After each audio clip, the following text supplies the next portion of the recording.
Hey, this is Morning Show. I'm Jeff Cook. I'm with Jackie Contessa and the Kristen Messagey. Morning. How's it going today? Better today. Is today going to be a good day? What's going on with your mug, Kristen? Why is it not this? Why is it sorry, not the I know. It's Morning my Show other. mug? It's another mug. I have many. My husband gets me a mug every year for Christmas, which is sweet tradition, but so unnecessary. And he can't not do it. Is that It's a stocking stuffer. Is that a 1-7 line thing, or is that a husband thing? Because No, man. I will. Husband thing is what I'm going with immediately. Okay. Because it goes with socks. It's in the stocking. Yeah. Anyway, this is a good one. After you've been married to somebody for a couple decades, gifts are tricky. In my house, gift giving is 5 days a year. Big gifts. Mother's Day, anniversary, birthday, Christmas. There's one other that I'm forgetting. Valentine's Day. We don't do that one. Times 10, 50 gifts. And each of these days generally desire multiple gifts. Now, it may just be the case that the three who is a gift giver in my house and her love language is gift giving. Okay. I was like something. That yes. amplifies I was like, look at him things just strategizing this. slightly. But you got to be really creative. I don't envy you because this is a myth about sixes that they're good gift givers. I don't know where that comes from, but I suck at gift giving. I am so bad at it. I'm like, I will give you the gift of my emotional maturity. That's what you get. Word. And that's a lot. Well, so okay, I'm a really shitty gift giver. What? I think they say that as twos. Yeah, they say not that okay. Busting Enneagram myths first thing in the morning. Listen, like it. I'm really intentional about gifts. I would one of my favorite things is to get somebody a bag of things that I'm I know, this reminds me of you, that you could use this, a bag of your favorite snacks, things like that, where it's intentional to a person, yes. Right. But that it's not, you can't always just get somebody a mixed bag of whatever. And so I'm not really good at gifts because I've never used sort of the tangibles to get between me and a person. It was always the flattery and stuff.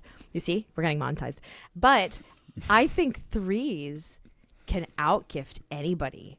I am because they can Is that true, Jeff? Do you get outgifted? I think threes can out. Threes are great gift givers. It's an attention getter. I'm giving you this thing with flam.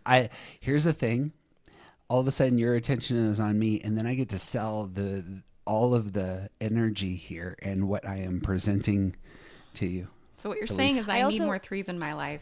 So we break out of I also think that they're high quality people. Mold. I think they like things that they like, and they also like to share the things that they like, and I think that's what makes them listen, they're high caliber people, and they're you gotta also have this, and then also you're gonna think of me as a person.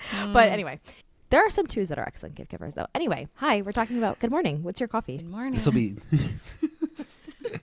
Kristen, in editing, I'm noted the heavy cream is used. Thank you. Which I think is an excellent selection. it's really Whenever important. I run out of half and half and have to use heavy cream, I'm like, this is actually a much better drink. Why don't we do this more often? Except, it's so satisfying. Yeah. Half and half So just does satisfying. not do it anymore. I'm like, It's only in a thin, must. weak sauce. Yeah. Come with the heft. Exactly. Well, next time, maybe love languages could be a topic for us. I've never done love languages in Enneagram. Oh, but you'll I bet just you get there's my something rant worth saying on there. what a stupid yeah? I framework hate when that people is. do that. Attachment and an Enneagram. Twos are always anxiously All men attached. are Suck my physical tootie. affection. No. Shocking. We're not doing that, Jeff. Okay, let's do today's. I'm a words of affirmation guy, just as a Oh, me side too. note, Me too. Well, we're talking about Enneagram. We have not quite jumped into the Enneagram gear as much as we probably ought to have in the first 2 episodes. So this time it's an Enneagram exclusive. We're going to talk about what we talk about when we talk about the Enneagram. Famous book. What do we talk about when we talk about love? Got published a long time ago. I love this as a meta level. What do we talk about when we talk about the Enneagram? When you think about talking about the Enneagram, what are some of the first things that come to your mind? Okay, I have to share my quote first. Please do.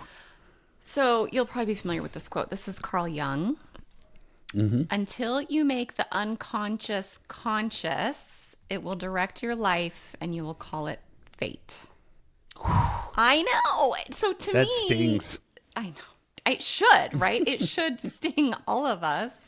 And to me, that's the framework that I approach the Enneagram with, that it's fundamentally about revealing unconscious patterns so that they quit running our life. I like that. Say more. Reading this fantastic book right now, Personality and Wholeness in Therapy. I want The that one, but subtitle it's is about pricey. I'm cheap. patterns. It's really very expensive. good. It's a good book. It's worth it. I got to tell you, it's worth it. Anything new in there? Sell me on it. I try to make the Enneagram as human as possible in coaching, and that can be a little bit hard to do because you need some backing. You need backing. You don't want to lead people on the wrong path, XYZ. As I read this book, it's not that there's necessarily new Enneagram material that isn't known to people. I think it connects it to a different part of our world. It's a beautiful bridge to understanding that this can be a part of transformation in I'm going to say non-spiritual sense. Transformation of this kind's always spiritual, right? It's always a beautiful spiritual journey, but there's just something really beautiful about day. Carry on, Jackie. No, we don't. Because I really want to talk about that separately. No, I don't want to. but no, thank you. We're apparently not doing love languages. I have a really hard time. Actually, Kristen and I have actually talked about this. We've had conversations about this, which is why I'm scared because I know you and I see eye to eye on a lot of this stuff. Okay, but the roof will fly off. But I think the book is excellent. I think it's an important read for people who want to do work with the Enneagram as it pertains to the life of another person. If you want to stand the life of another person, meaning you in another relationship person with, meaning you as a person who teaches or coaches an individual or group of individuals of sorts. I think understanding how it can be adjacent to psychology, to therapy, right? Oh, I see what you're saying, I think. Yeah. It's a really nice bridge, right? So it's not, there were some, like, I enjoyed going through the different types and, like, hearing some of the words used. I enjoyed some of the words used. I'm like, oh, this isn't in the traditional material XYZ. I loved those different things. It's a great book. I'd really recommend it. I'm excited to go through it again. What do you like? I'm going to sell you on it because this week, tomorrow, in fact, this will release on Monday of next week. We're going to start a book club on aroundthecircle.org covering this book. I'm going to give an intro. The intro is already posted, so if you want to hear my hour-and-a-half thought setting up this book, you can listen to that. It's on Around the Circle now. Personality, Wholeness, and Therapy, written by Dr. Daniel J. Siegel, Harvard grad, UCLA doctor of psychotherapy. Type 6. Very type 6. That was going to be my end. I was leaving the best for last here for you. But the skeptical side comes out in the intro. He gives a bio of his encounter of the Enneagram, which is fantastic. He comes to the Enneagram skeptical, given his sixness, and coming through that journey is real helpful because this is a man who's hyper informed, and the book is not written by himself. It's written by 5 people, and it's been a 20-year project, 50,000 personal interactions. All right, that's worth $50. They're baking it. I'm sold. It's worth it. It's seriously worth it. I could feel compelled to, but also won't. I want to give you my copy if you won't get it. Like, it's one of those things, but I won't do it because I'm very possessive of my books. It's a great book. It's instrumental. Yeah. Okay. Thanks for listening today. Kristen will buy the book. We have done. I keep cutting Jeff off. Sorry. Hold on though. I have. Oh yeah. Is there a cheap way to? I don't really care. I'm gonna get it. Okay? Audible. You can get it for $10 but see, on Audible every time because I have a credit available. Yeah. But for free if then. I start listening. Of course, because I do this all the time, right? You start listening to one, and then it's like, oh, I need that in hard copy. Am I the only one who does this? I do that all the time. Okay. Yeah. It's $35 on Amazon.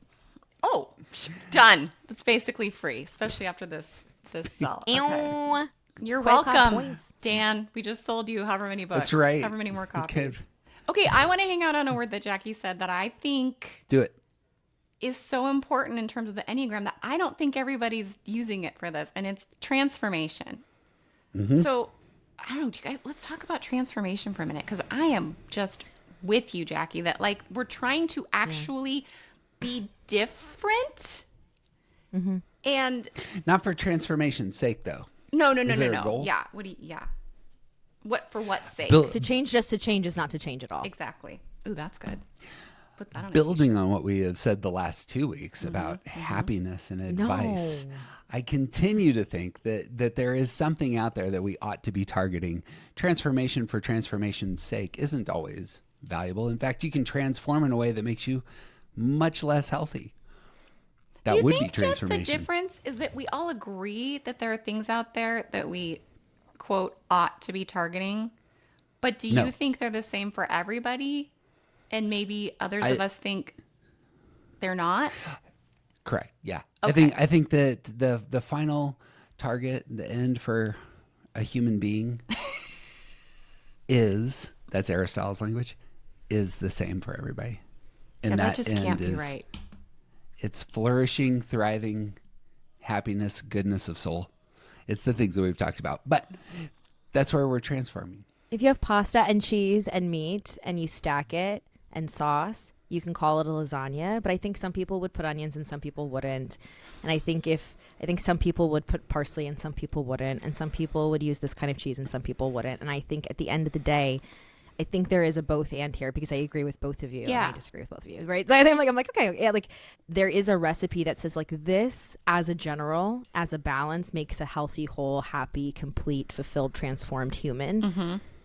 This is your pasta, your meat, your sauce, your cheese. But then we wouldn't at But then all come out as the same human. And I think that's where it also gets twisty. No, but let's say lasagna is human, and all of those things that we think are minute, like spices or mirepoix or whatever, are those really huge differences, right? But like there are things that say, yeah, it is true that these things foundationally make a healthy, happy, whatever your word is, human. But I think the sort of maybe the opposite of what Jeff is saying is it's not the same recipe for every single person. Not everybody has the same need or threshold for this, and vice versa. I think that's what I'm there's a saying. middle there. I think Jeff is saying something different. Jeff, you're below me in this arc of humans. Yeah. So I agree. I agree with Jackie, and I think that's what There's all sorts of things that make us different. There's all sorts of things that bring us pleasure in the ways that we express ourselves in the world. There are only a few things that make us united as quote unquote human beings. All three of us are a human being, and that places us in a category that's that we can all be categorized as human beings. It seems to me the final end for all human beings, there are certain things that unite all human beings, and one of them is we all want to be happy. And transformation seems to me like the proper target of transformation is that. Because once you've arrived at happiness, and by that I mean thriving, flourishing, goodness of soul. I've decided I can live with a sense of true well-being. That works. Is my... Sounds so sexy. It's just better than the word For happy is just it's never gonna work for me. When I hear happy, I truly metabolize it as like I know joy and are included in that, but I also, when I think of happy, and perhaps it's from a convoluted, like I hear people say it all the time, as I'm sure you do. I want to be happy. I want to be happy. I want to be happy. They're all looking for different things, and some of it at the end is, I want this to not be, I want the exhale. Maybe it's relief. Maybe it's not the idea of nothing against you, nothing to fix. Like, I think it's different for in everybody's language, but I don't think, I think it can be happy as long as we can divorce the idea that happy always means I'm just very, saying very I joyful. found my word. It's well-being. And I am just going to stick with it. And I'm going to flip it every time Jess says happiness. That's all I'm saying. Flip that table, girl. Yeah. I'm gonna push a challenge forward to the idea. When coming to the topic of happiness, of course, people think that they want different things. Some people, when pursuing happiness, go down horrible paths. Mm-hmm. That's part of the art of living, is understanding there are some paths we think will make us happy, and they won't. Totally. Which the That Enneagram has to be said. Otherwise, that yes. the Enneagram is going to reveal those, I think, right? So Through and when through. it comes to transformation and Enneagram, pivoting back, that's what strikes me as really valuable, is what is actually going to make you happy. It seems to me that the Enneagram is going to expose a lot of things, especially what was stated at the front, unconscious patterns. We think these unconscious patterns will make us happy, and they won't. Yep. And part of talking about the Enneagram is just exposing those, naming those, saying that these are actually ruts, even though they feel like they're going to protect you and give you what you want. That's actually some of the hard work. The other thing I think the Enneagram has absolutely done for me, hands down, across the board, that has been transformative, but through a different way, is I take almost nothing personally from what other people are doing. And that has changed my whole entire life, to really have, because I had that idea, don't take things personally, but to really understand that people are looking at me through their lens of being, through all of their own subconscious everything. It is just not about me, has been so incredibly freeing in my life. And just let so many things go that don't need to, as a 6, I can overthink things, perhaps you've heard about that. And I just think a lot less about myself in relation to others. That actually helps me feel much closer to them, which is something I desire. When we talk about the Enneagram, this is one of the points that I have that I think you're sort of touching on. What I think is really important is, and it's always been important for me, is the Enneagram really doing what you think it's doing in your life, what it should be doing in your life and in your world. And it's funny when when I was listening to your quote and the way that you were describing it, the quote that I have is simply, it's from, I think, one of the quotes found in Wisdom of the Enneagram. And it's, what can we gain by sailing to the moon if we are not able to cross the abyss that separates us from ourselves? And I think it's important for us to be asking, like, what does the Enneagram do? Is it doing what I think it should be doing in my world, such as bridging that gap between me and somebody else? And I was hearing your quote, and I thought to myself about sort of the shell shock that I had when I found out about the Enneagram, when I found out about this true abyss between me and who I am. And like who you think you are versus who you are. You're like, oh, this is, yes, exactly. But that person's always there, and that gap always makes sense. And as I wrote this down as you were talking, understanding ourselves is a prerequisite. It's a prerequisite way that allows us to actually understand life for the first time for real. And I thought about, like, this next week, or this Friday, so it'll be out by the time, whatever. I'm writing the email, and in the email, I literally wrote how, like, I wasn't born with a pair of balls. And, like, that's not even to be funny. Like, the way that I literally was not born with a pair of balls and somebody else was the way that I literally was not born with a sense of these built-in idea of boundaries and limits and where this ends and where I begin and X and Y and Z. And when I learned about the Enneagram, I was like, hang the flop on.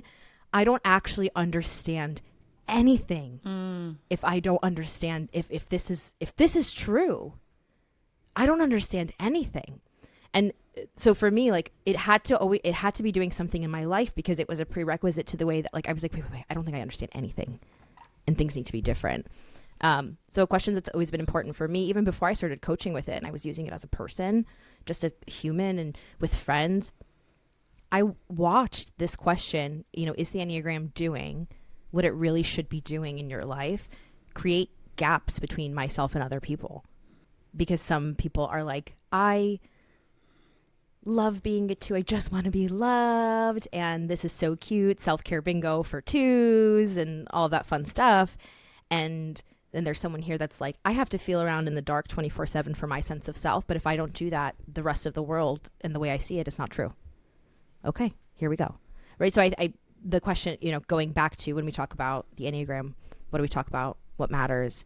Is it doing for you what it's meant to do in your life? Like, why do you carry around a hammer if you're never going to use it in your toolbox? That's some of my thoughts, and I'd love to. So something I feel like you're fundamentally saying and where I think it's misused is I don't necessarily value this as a tool for transformation. I judge other people with it. I like kind of use it as like, oh, you're just being a whatever, or you're just blah, blah, blah, blah, blah. Or I'm just this, or like, oh, like letting yourself off the hook. That's so me. Oh my God, me. And then being like, okay, well, I just do that because my, it's my 60ness that I just can't stop overthinking. And literally it just ends there. Exactly. The same way that someone goes, well, I'm sorry for what I did. And it just ends there, right? It's not. Right. Transformation does, I guess, require, we use this word, I think the last time, ownership. But then that's the question, right? Is it doing what it's supposed to be doing? What does it require for the Enneagram to be doing what it's supposed to be doing in our lives? One thing I think it requires, I think that's a great question, is real-time self-awareness versus like a conceptual understanding of I can be that way sometimes. People like to your point about overthinking, oh, I can overthink, or I can experience self-doubt, or I can draw totally erroneous conclusions about situations. Mm-hmm. Okay, that's all interesting to know. But there's no value in that for me unless I can catch it in the moment. So I think self-awareness is incredibly different than insight. I think most of us want insight and don't want to actually wrestle with self-awareness, because those moments, that's the meat. And I got to tell you, too, especially in talking about the Enneagram, there's so much. I came prepared to be like, yeah, like we talk about, I don't know, subtypes and passion. But then I was like, hang on a second. This is also what we hide behind. I have met, and I'm sure you have as well, in consultation, someone that's like, oh, basically insert your Enneagram phrase here. The wound in my life is bleeding, but I got to figure out my wing. Or I just want to know my subtype. And I'm like, hey, you're bleeding out. Like, so I know. Okay. I think there are also things around the Enneagram that can be, you know how sometimes when we talk to fours, let's say, and just to be reductive about it, we say like, hey, sometimes we push into some kinds of pain to distract ourselves from other kinds of pain, right? To distract ourselves from doing the work and untethering that from part of our story, blah, blah, blah. I think sometimes we look at things within the Enneagram to distract ourselves from doing the work that's required for, if you look at just your main type, I could give you 1,000 things that you need to be working on before you work your wing and your subtype and this, that, and the other thing into it. If you just look at your cores, I think some of that can also be a distraction from, is the Enneagram doing what it's supposed to be doing in your life? It is supposed to be doing something. What's it supposed to be doing? Transforming us. Where are we going? Where we need to be going. Where's that? See, but that's the thing. You and I are going to see this differently because you believe there's one subscription that, and I don't. I don't. I think when I look at a person and they come in and they say, I am this type. And so I think that what I need to do next is find the most authentic me, live them out, and stop caring what people think. And I hear 3 different things that they're going to do on their own, but I need to open up the hood of the car and say, I have to figure out what this means to you. And I'm not going to say you need this many friends, this many hours of movement, and X, Y, and Z. I need to, be with this person. And I'm like, I don't know. I don't care about not that I don't care about subtypes. Like, it's funny because it comes up and I need it for me because this is just me. This is my hot take. It doesn't really come up the rest of the sessions, but it's, for me, it's good, vital information about how you do your why. So I like it and I need it. But I also think that transformation is a very individualized thing and still not a type thing. Like there are human forms of transformation. There are type transformations. And then there's Susie's transformation. And Susie Cream Cheese is not going to do what all the other ones are doing because she's not all the other ones, even if all the other ones think that all you need to do is be happy at the end. So something I think about a lot is, how do I get myself in my own life and my clients? What is the transformation they actually want? When we think about change, we can look at someone else and kind of, Jackie, like you said, I can see like all the different ways that you might need to change. Mm-hmm. But that's so not helpful to that person. They need to know what Yes. their, to use Jeff's language, target, like their next target, and then actually get some success in the ability to make change. Then maybe there's another target, and then you have some confidence that you can actually influence yourself in a way to change, right? There has to be some success, and then you can maybe get a little more creative in what you're actually going for. Of course, there's always a marker. Is that where you're like a marker to establish of sorts? Yeah. So like what I can see is like a healthy whatever number doesn't really matter if we can't actually work with what's in the way. Yeah. And it's tricky to figure out what's in the way, which was why I'm like, well, the Enneagram gives us all these shortcuts, but then real quick, we just get really uncomfortable. Jeff, you talk about the Enneagram a lot with a lot of people. What are you talking about when you talk about the Enneagram? Yeah, what's relevant right now? What is relevant right now? What's relevant? Normally, I've been talking about like whether or not science confirms it or not, and that's been our topic of conversation. What I've been most interested in with Enneagram is that it exposes for me that the most powerful words that you can say to somebody is not "I love you." The most powerful words you can say to somebody is "This is what I want."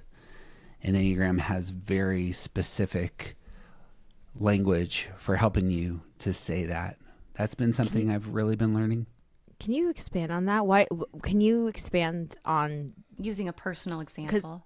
Yeah, I'm that baffles me, and I can accept it as true in my heart, but I don't understand it, and I would love to hear. I think for most of us, when we to contrast these, when saying that I really care about you, I love you, it ends up being like I feel a connection to you. That's not depth, in my view. Like you can feel warm and fuzzy about someone all day long, but if you are exposing your heart at a level where you're saying this is the thing I actually want, that's vulnerable, that is inviting people into depthier spaces. I don't know. I suppose the older that I get, I feel like saying this is what I want is becoming much, much more difficult. So for example, like I often want approval, but I don't say that, right? I might react like what I want is a sense of deep connection. And, I'm just throwing out random things that I might generally want. Yeah. So what I hear you saying is an ability to actually connect with what I'm really wanting, like those examples, and be able to like forward that instead of like the topical whatever that we might be talking about or going sideways about. Better. I think most people don't know what they want. They haven't actually taken the time to process. I think that's really beautiful and well said. I think I think about Kristen's quote leading me to think like, understanding ourselves, being able to answer and say, what do I want? I love you in action, because it is the prerequisite through which we understand ourselves, and then through which we understand the world, through which we can love ourselves and love other people. I think I love you in action is way more important than I love you in words. And that's why I think there's something that like pinged really true. Like I didn't understand it at first. I was like, how could that be? But it pinged really true. And because I know it feels selfish in my bones every time I think to myself, what do I need or what did I need? I think that's a really important question to actually ask in past tense, is what did I need? But like what do I want answers questions that you can't look past, prioritizes things in healthy ways. It is the embodiment of I love you because I can love me. And maybe I'm metabolizing it as very two-ish, but like something in that ping's very, very true and feels very vulnerable. Yes. That I do think the Enneagram is an invitation to vulnerability. Yes. For every person. And to then lead with that where it's appropriate, where it makes sense. Yeah. Building on that, it's like when you go down that path of this is what I want, what's going to happen is you're going to get exposed. that for me is what the work is. You are exposed, and now you get to do business with it. In my view, you ought to, prescriptive language, put on lenses that say, what does this say about me, and what needs work? So again, I feel like it's a diagnostic tool at a real core level where you're saying, am I healthy? And what does it look like for a person like me to become more healthy? So I was in a conversation with the great Katie Whitlock the other day. I ended up saying that I jump on the scale about 4 times a day, and she paused and she goes, "You do what?" And I said, I weigh myself about 4 times a day. And I had never thought about this. This is a rhythm of mine. I don't have any problem with it. I just jump on and I look at how I'm doing. Now, I am a body type with energy going inwardly. And if I am in control of myself, then everything else will be in control. And one of the primary things that I can control, if I have the wheel, is my weight. And but it's like, just what do you make it mean? If it means all sorts of stuff. I might be trying to gain weight. I've put on about This is 12. my son. My son weighs himself at the end of the day. So he gets the highest number. And I'm like, no woman is weighing herself. I was going to say, that's not womanhood whatsoever. First thing in the morning. First thing, Me, I'm no like water. first thing in the morning. Right. All of my clothes gone. Yep. That is fascinating. Yeah. I think but it's go ahead gonna and make your matter point, for yeah. different people for different reasons. Exactly. Right? Exactly. So, like, I don't care what you think about my weight. Right. But a lot of people do care what other people think about their weight, right? Mm-hmm. I care about my weight insofar as, am I achieving the athletic goals that I have? And I put just a lot of weight in those because, again, one that I am, executing my will over myself is a primary. Mm-hmm. But I had never thought about this being a manifestation of that, one. And two, I had to really second guess, is that healthy? I don't know if that's healthy. I've never even thought about it. It's just part of my rhythms. So the exposure happened. And then I had to do business with what got exposed. And that, I think that's at its best, Enneagram is exposing. And totally it agree. invites you to look at who you are through your own lens, and through perhaps to step aside from your lens. What do you think? So one of my favorite Brené Brown quotes, and I don't think this would apply to all numbers, but vulnerability is the first thing I want to see from you, and the last thing I want you to see from me. Mm-hmm. Boom. Yeah. And I don't know that would apply I for think like it does eights, or I mean maybe the second part, but not the first part. I don't think they're so interested maybe in our. I don't know. What do you all think about that? For me, that quote's like. I do straight to think my there's, heart. even if we don't screw out the semantics and go, well, vulnerability includes emotion, and so eights don't want to, but I think the premise of it is so true. Yeah. I want to see 100% of what's there. Like who you really I don't want you are. to see that in me because it touches something weird, but I need that in you to move towards you, to trust you, to connect with you, to have my autonomy, to blah, blah, blah. Like, I think that's fair for Well, and it's everybody of all interesting the why of why we do want to see other people's vulnerability. To me, it makes me feel safe. Mm-hmm. Yes. So if other people are real with me, which is what I'm equating vulnerability and realness, Yep. I feel like now we can actually connect. I'm thinking about rejection. I'm thinking about Okay. if I can't see through you, I might be walking towards something that's going to electrocute me, and then I have to walk backwards in shame. And I would rather run straight into the electric fence. See, and for me, it's just like fake, and then something real. Yeah. Like, which isn't fair. That's not a truth. That's just my read of vulnerability is now we've touched something real and true, which is why, like, as a coach, right? When someone sees themselves in a way that they're like, ew, that's when I, throw a party. Because I'm like, there you are. And we can love you. We don't have to, even if we give or take or throw out the word vulnerability and we don't say, like, I think to Jeff's point, to the middle of what you're saying about this vulnerability exchange or whatever, doing business with what is exposed, right? I think exposed is a word that is in Brené Brown's vulnerability definition, if I'm not mistaken. So I think doing business with what is exposed, like, what do we talk about? What should we talk about? what should we be talking about when it comes to the Enneagram? I think what matters, and what matters is what is exposed, what it exposes, what leads to transformation. I think that I'm not saying don't have fun with it. I think if you listen to us banter and go, oh, the 6 is being hypervigilant, or oh, the 1 was on to talk about strategy, blah, blah, blah. Like, we can joke about it and have so much fun with it. But largely, we have to be honest that it's such a transformation for a tool for transformation, because it is, to be reductive, in my opinion, it is like the only thing I've ever sustainably been able to do something with what is being exposed in myself, in clients. Like, I remember using the Enneagram as a personal tool and coaching. I never thought I would connect the two until I met with a client who, I love talking about this, and she gives me permission. She was the 6. She was like one of my first clients.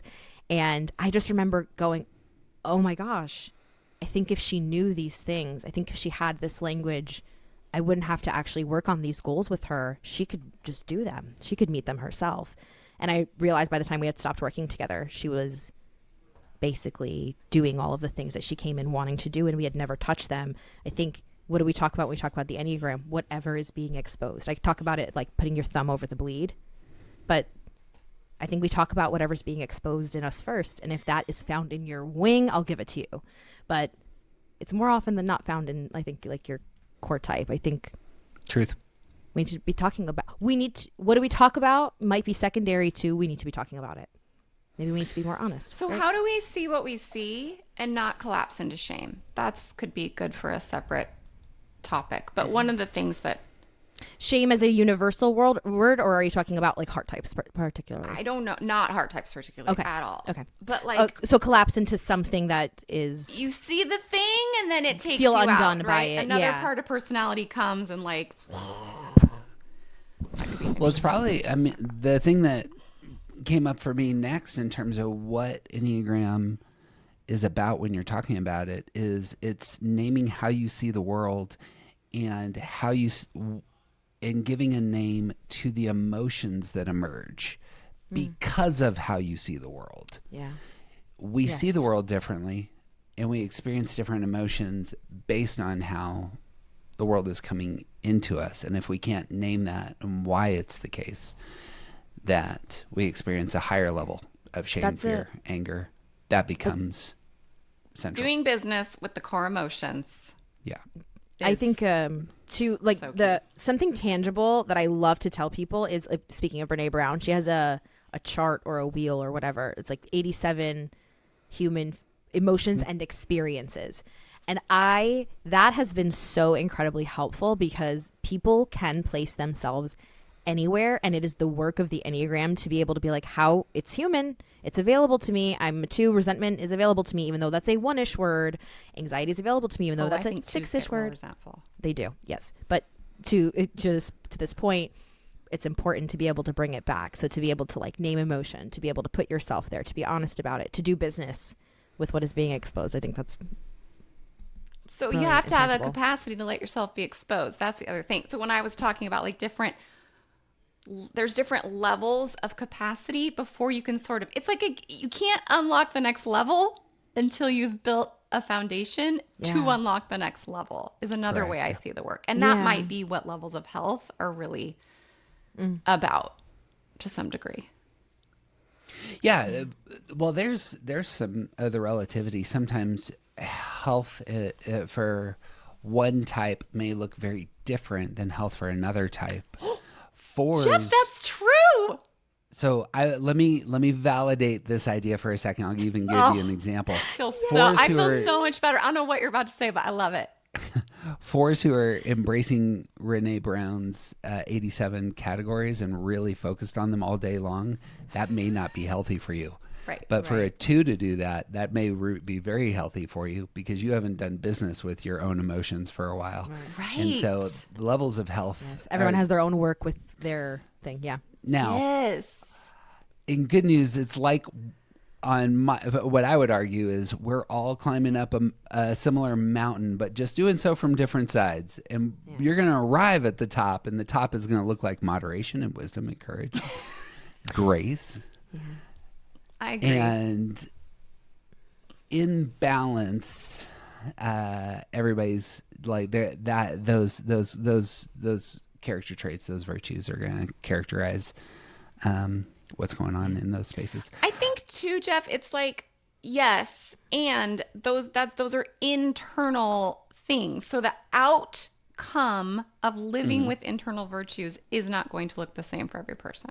Exactly right. Okay. No, and in fact, I think that the more that you embrace virtue, the more unique you actually become. Yes. So courageous 6s look really, really different than courageous 5s. And they look different from each other, to Jackie's point. Correct. Yes, Exactly. So it's not that you become more like other folks down this path of aiming at and attaining well-being. You actually look more like your quote unquote like yourself. That's right. Less lumped, more unique. Now, I don't think you're trying to return to some idealistic state. I think we got there. No, we got to a win, and now we got to like woohoo. I think that is We're at an forest hour. language We got to to be a like I had it, I lost Don't it. Yeah, ruin it. No, I think that's we're all a win is a win. Okay, Win good is a morning. win. We're all on the morning. same page. I think Also, we did the thing. This morning, you can cut this out if you want to. Jeff, I released a podcast episode about defense mechanisms, and the what I had talked about for ones in a step to overcoming reaction formation is to look at a chart, literally the 87 feelings and experiences or whatever, because I think instead of like, it is so important to actually begin to be like, well, this is exactly what is happening to me. But that was the thing for ones. And so I thought that your prescription for people was very astute as to, Thank you. There is, this is where type comes in. Let's just talk about the emotions for 2 seconds. Enneagram allows us to engage our emotions by naming how we approach our emotions. So I'm coming with a heightened emphasis on my intuitive center. Jackie is coming to emotions with a heightened emphasis on her feeling center. Kristen is coming with a heightened emphasis on her thinking center. That's the starting point. All three of us, however, process externally. All three of us are going to do business with our emotions very much out in front. You're going to see it a lot in our verbal processing. And for both of y'all, it's going to be your emotions are going to be very tied to other people because you're self-assessing whether or not you're good in the world and feel good in the world based on your relationships. 2s, 4s, and 6s. I'm processing my emotions in a very different space because I'm assessing through action and accomplishment. Is my will being enacted over myself and in the world? And that's going to be a big target of my emotional life. But being able to name how is it that I'm coming to emotions really matters. Now, I have a really difficult time with my emotions because of this. I want to accomplish some stuff, and that's when I feel happy and good in the world. And emotions can get in the way. That's not necessarily how 2s, 4s, and 6s are going to come to emotions. Connecting with others emotionally is actually going to be the target. And so doing business with your emotions actually can be one of those bridges to accomplishing how you feel best in the world. Long story short, Enneagram allows you to see why some people are real happy in the world of emotions and why some people are miserable in the world of emotions. And something there's you no said judgment, there, as it were. Hold on. Something you said there I want to correct, I feel like. Because I feel like for 6 it isn't about how did you say emotional connection? Because I was going to say it's the about same thing for 2, where it's understanding. Emoting is one thing. Being an emotional person, intuiting someone's emotion is one thing. I repress anything that I'm feeling that I can't bridge the gap with another person. So like that's it's emotionality and the emotional world are, I think, also different for each individual. Sorry, Kristen, please go ahead. No, I think we just both had a reaction to what Jeff said. We're like, you're wrong. We're all offended. What I think is happening is you're showing in that triad 2, 4, 6 how the different expressions of engaging the feeling center are going to end up playing out. So for the 2, it's going to be external. It's going to be your emotions. I'm reading your emotions to feel good in the world. Yes. For the 6, it's I'm engaging the emotions of the person in front of me, as was said earlier, because I want to understand if we're connected. And if we're connected, you're going to protect me when things break. You're going to be beside me when things break. You're going to be reliable when things break. But again, it's 2 different ways of being in the world. Yeah, I think I would just say it differently. It's fine. It's solving the problems. The problem for the 2 is their sense of value and shame, and the problem for the 6, and again this through the centers, the problem for the 6 is the anxiety and the future reference. Relationships are functioning different. I don't know. We just, hurts my feelings when people tell me things that are true about me. Yeah, exactly. When that's the thing. One of the things is like I'm not argumentative. When it comes to these things with theory, sometimes I find that it brushes up against my own intentions, right? And so then I go, oh, like there's a little bit of pride there where I'm like, no, I repress my feelings, and it's like we're literally fucking saying the same thing. And like it's funny because I thought about what you had said earlier, Kristen, when you were like, I'm probably paraphrasing this, but like I'm not as easily offended, and both of us were like, excuse me, how could you say that about me, Jeff? It's not about being offended, it's about correcting the record and having shared understanding. So it's like there's a misunderstanding here. That's what it is. It's like there's a misunderstanding. What I want is shared understanding. That's what a 6 wants, and that's what a 6 has to let go of. What I'm looking for is shared understanding. Yes. And that's not a value, that's not a functional target. Because I can't get people in my head, and I can't get into other people's head and make it make sense. Is there ever a medium for you have to have where you go, okay, like, it is not possible to get, do you ever go, okay, it's not possible for this person to fully understand? Does that ever happen? That's what I'm saying is that I have to, my work is to open hand that. And allow them to misunderstand and to value the way I think about things. Instead of it needing to be validated because someone else understood it. Is like, yes. Resonance. So like, let people think how they think and don't disregard or discount the way I think about things. Find myself in myself. Yeah. And then let the people have their misconceptions. We're going to let Jeff have his misconception. Go ahead. I want to put special emphasis on what's taking place there. We're all talking about problem-solving mode, which is, in our language, coping style. The 6 in coping with problems is going to push others for an emotional response so that they can get a sense of themselves in the world in relation to how others see the world. And so 6s will push others to expose, do you see the problem I see? And I'm hee-heeing and ha-haing. And, yeah, and we have to understand that they do not. Sometimes. And that I is mean, okay. sometimes they do. Sometimes they do. Yeah. And actually, if but somebody when they're says, not, and I need it, like my husband does an amazing impression of a 6. It's you fantastic. and I, Kristen, have a side text thread that is all about political realities. You and I see the same problem, and it's gratifying. It's gratifying to say, can you believe all of this junk that's going on in the world? And that is a place of connection in terms of problem solving, right? For the 6. It's different for me in terms of what I'm getting out of that. Yeah. But do you, like, if nobody in your life was saying there's anything wrong going on in the world, and you were sitting there looking at this same world going, I think things are really, really, really, really breaking, that would probably be an uncomfortable state. And you probably would start pushing folks to say, hey, did you see what this person said today? Right. That seems like a problem. That's really where a lot of 6 work is. Yes. This is what I'm seeing. Yes. It's like more informing than like, and I need you also too. Back to the vulnerability. It's a very vulnerable place for a 6 to be, is here's what I'm seeing. Here's why I think it's important. Let me just be in that and offer it up. And when somebody understands that own experience.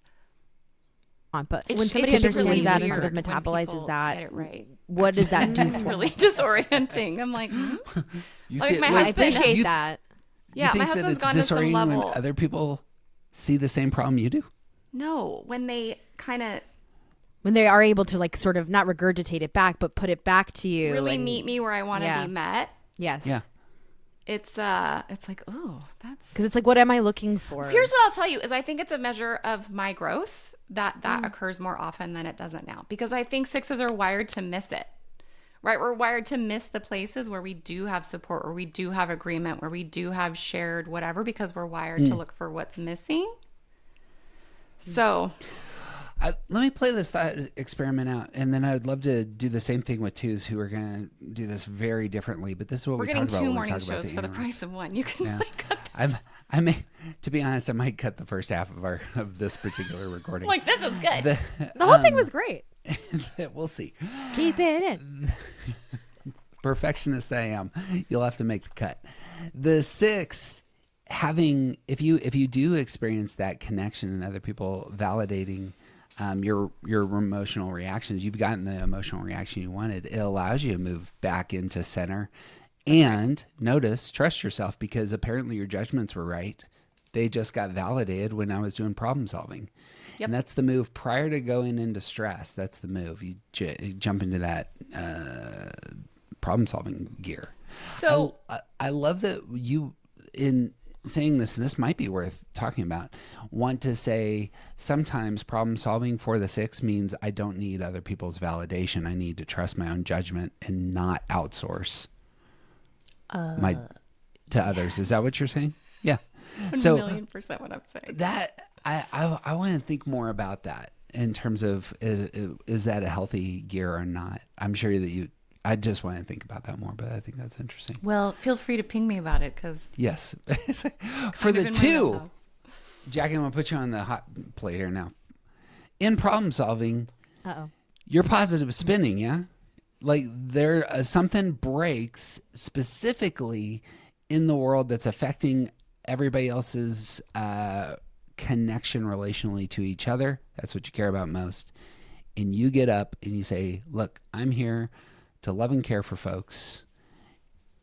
Everything's gonna be fine.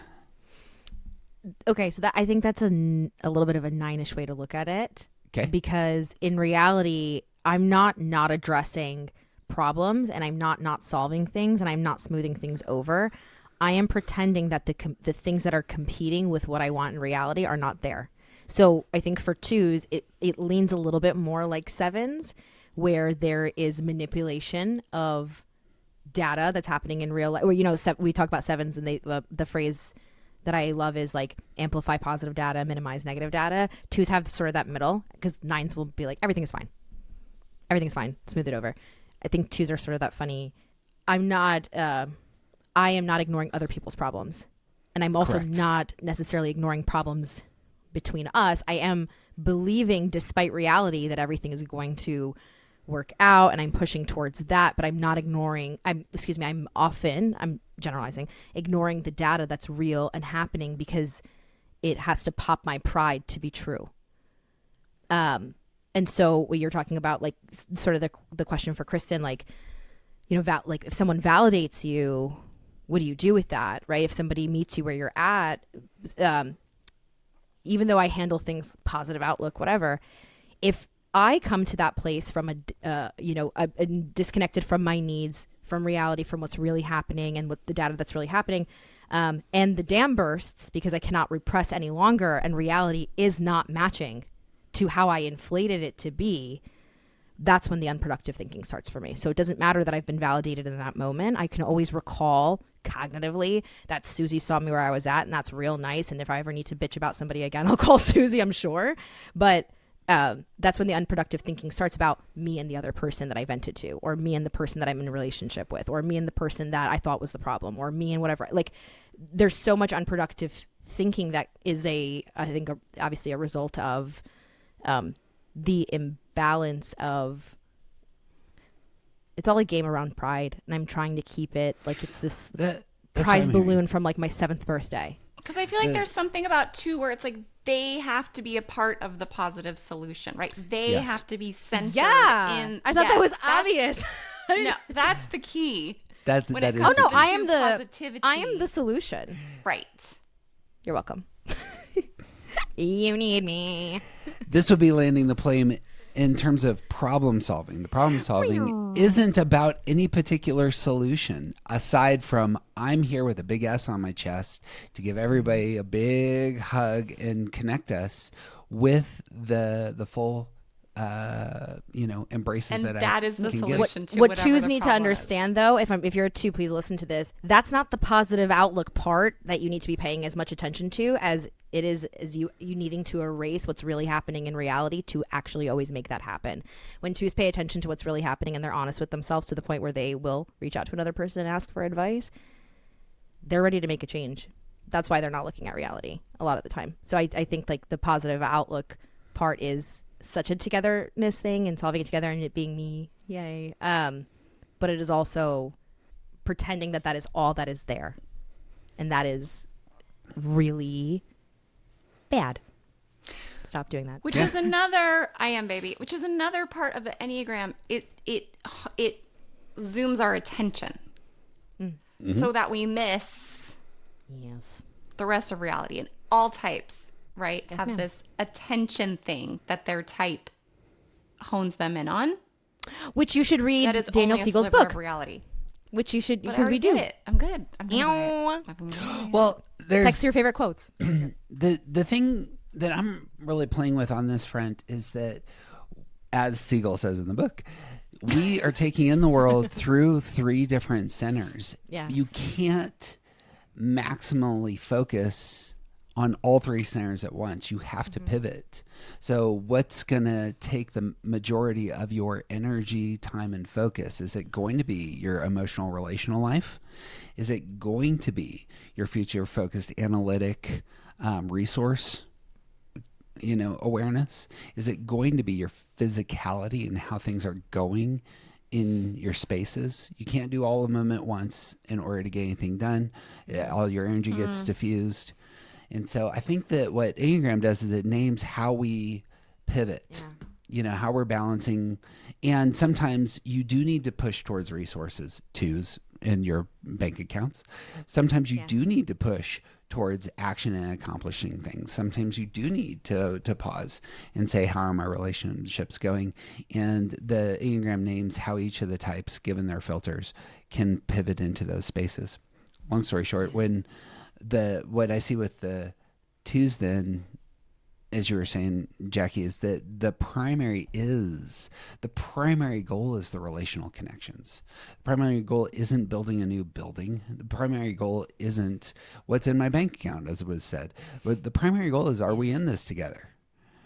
And so when problems emerge, that invites the 2 to get optimistic and say, because I'm here, I can be part of that glue that connects us all. Jackie, do you? You can feel because connection. Yes, if you say 2-2, yes, connection, but connection is nothing. I don't care if you're connected to me. I care how you feel about me. So that's what I was going to say. Correct. That's more 6y. How you were saying it. And for me, if I'm connected, like I am, and this is very vulnerable for me. Like I am low to no contact with a lot of my family because I don't give a rip if we need to be connected. If you don't like me, what the fuck am I doing here?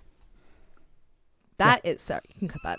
But that's like, No, that's but probably- so connection. that's- Like I think there's 9s and 2s can be really similar in needing connection the same way that, let's say, 2s and 4s are like, I want to be seen or I want to be witnessed or whatever. But when you boil down what that actually means, what the conditions are, that it's so different. So like, yes, we're in this together is a means to an end that like, you like me, because liking me, having favor towards me, saying something about her is essential to something we've got in this together.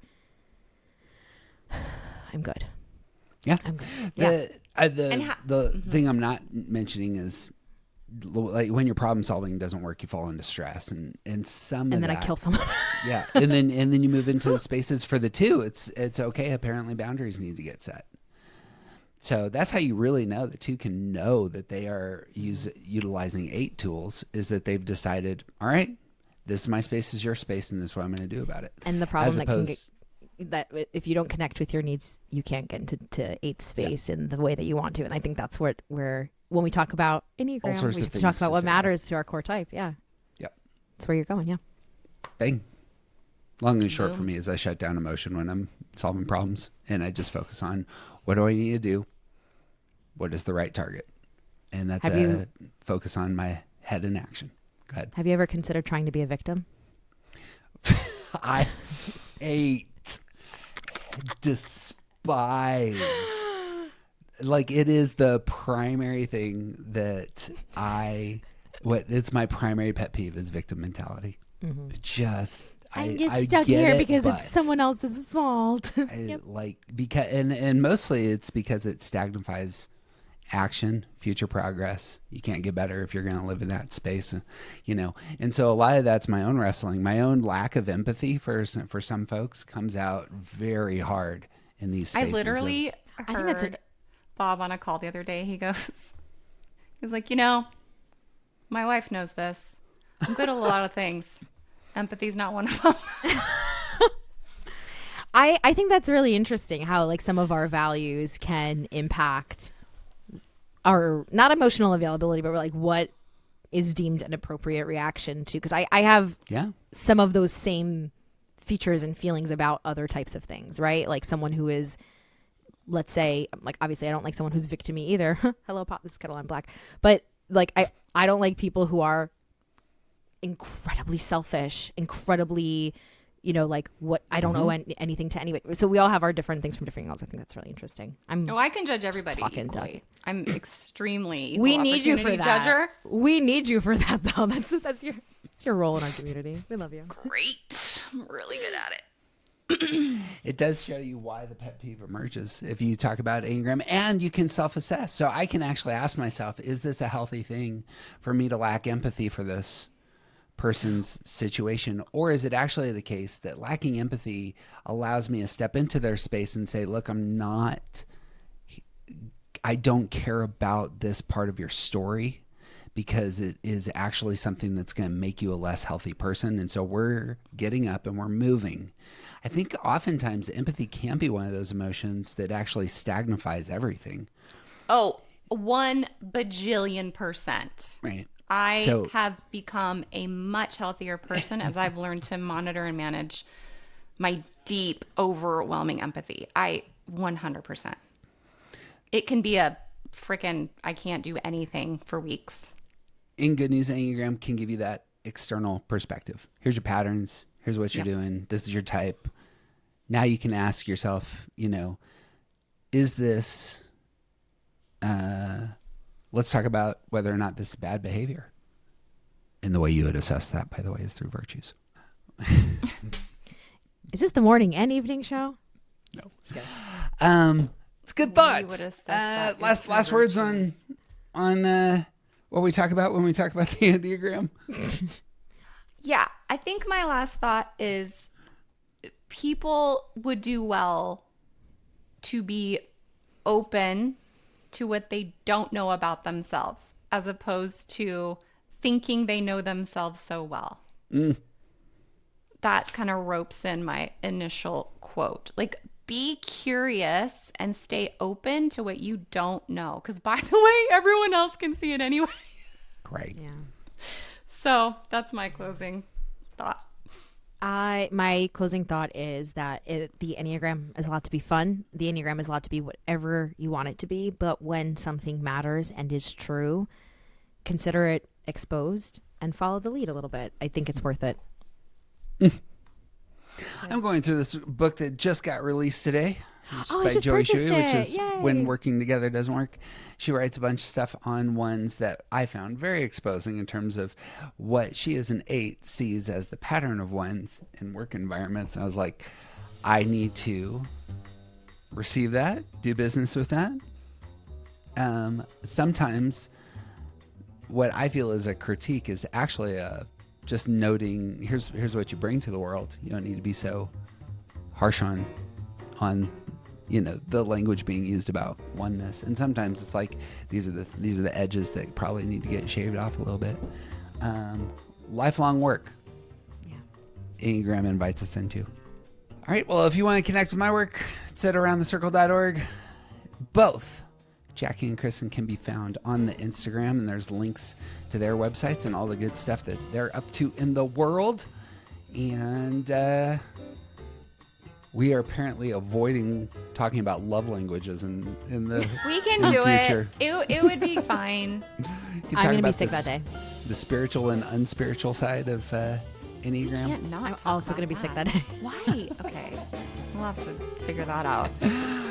We got upcoming talk. We'll ask TJ. How could we not He'll be talk about decisive that? about what we want to talk about. Okay. Well, next time. More later. Good You guys are morning. the best. Good morning. Good. Good morning.